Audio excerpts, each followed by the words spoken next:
Je vous emmène aujourd'hui en Bretagne et au Pays de la Loire. Découvrir deux villes chargées de poésie et d'histoire, où les siècles défilent au détour des ruelles. Des lieux où l'art est une tradition et où la balade est forcément gourmande. À Nantes, on peut faire un parcours extraordinaire, un parcours culturel, parce que chaque quartier, effectivement, représente un siècle, représente une histoire. Le Bouffay, c'est le quartier médiéval, avec le château. Hein. Plus loin, le 18e. Ensuite, on arrive à la place Royale, hein, qui a été aussi reconstruite. Bon. Et puis plus loin encore, le 19e, la place Gralin, le quartier des commerçants, l'Opéra. On peut faire un petit détour vers l'île de Versailles. Bon. Et en traversant le Nantes contemporain, reconstruit sur le Nantes industriel, avec des architectures contemporaines, le palais de justice de Jean Nouvel, l'école d'architecture de la Caton-Vassal, toute une série, toute une séquence extrêmement intéressante d'un nouveau Nantes, d'un nouveau centre. À Rennes, on passe insensiblement d'un siècle à un autre. On part de la place de la mairie du XVIIIe siècle, après c'est le Moyen-Âge, le XIXe. Ainsi, en un seul clin d'œil, on a 3-4 siècles d'architecture que l'on peut contempler. Rennes regorge de trésors architecturaux. Le Parlement de Bretagne est sans doute le bâtiment le plus emblématique. Il est très connu parce qu'il a brûlé en 1994. Ce bâtiment est du XVIIe siècle, avant l'incendie de 1720, qui fait que la ville de Rennes a cette particularité d'avoir le XVIIIe siècle au centre de la ville et le Moyen-Âge autour. À Nantes comme à Rennes, ce riche patrimoine s'accorde avec l'art. On a créé des grands festivals, on a créé des lieux extraordinaires. Le lieu unique, qui est une scène nationale très bizarre, un peu atypique, hein, avec un grand bar, un grand restaurant, un hammam dans les sous-sols. Il a été construit dans les anciennes usines Lu, là où on fabriquait les petits beurres, hein, au 19e siècle.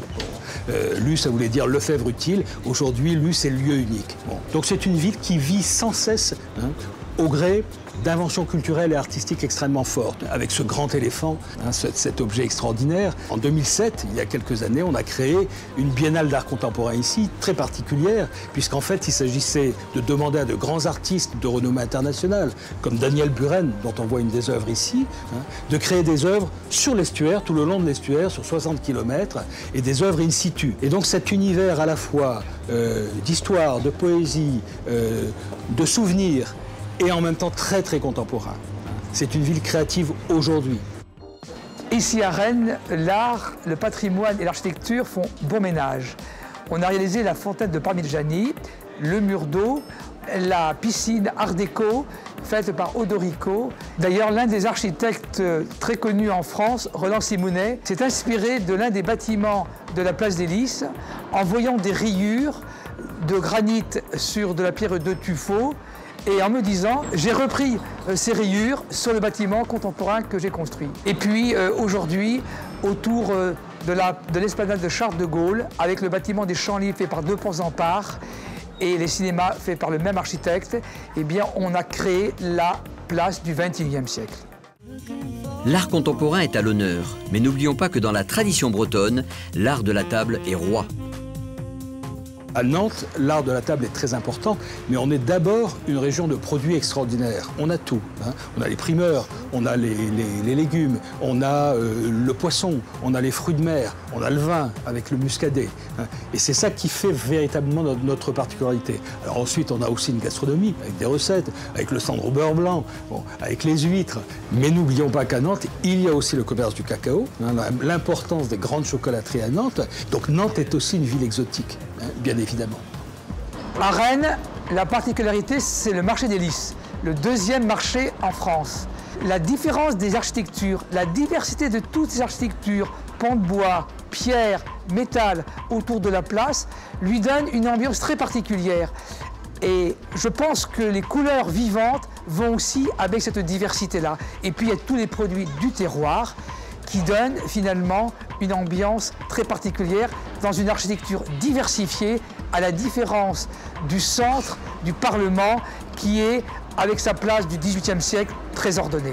À Rennes, nous avons aussi le festival gourmand, car consommer la ville, ce n'est pas uniquement se promener, regarder l'architecture, c'est aussi pouvoir bien manger et bien boire.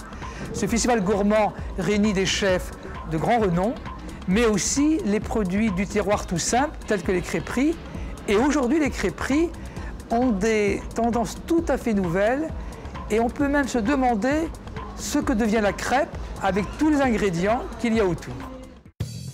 Si Rennes et Nantes ont su cultiver leur tradition au fil du temps, artistique comme culinaire, ces deux villes savent aussi préserver la nature et leur avenir. Nantes a été élue capitale verte européenne en 2013. Et quant à moi, je terminerai ma balade dans le somptueux jardin de Rennes, le jardin de Tabor, dessiné par le célèbre paysagiste Denis Buller en 1867 et qui s'étend sur 10 hectares. Encore une jolie escale en France.